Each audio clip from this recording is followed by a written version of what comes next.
Welcome to my channel Ramya's Recipes. In this video I'll show you how to prepare the most colorful and refreshing drink, Blue Lagoon Mocktail. This is not only a colorful and refreshing drink, but also a non-alcoholic mocktail can be served in parties. Also, preparation is simple and quick.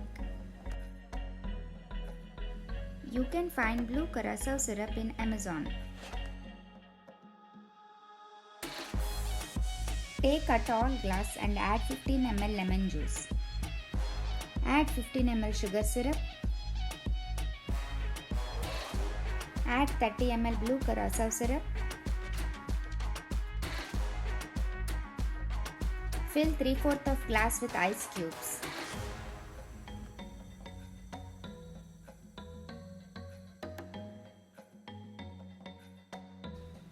Add Sprite on top of the ice.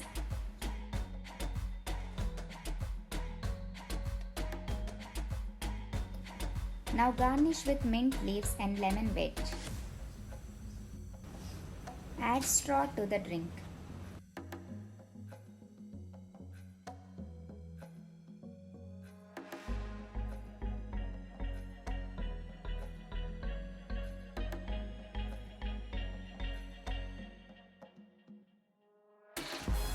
Quick and simple Blue Lagoon Mocktail is ready. Serve chilled and enjoy your drink. Thanks for watching. Click bell icon, like and subscribe my channel RR into your kitchen.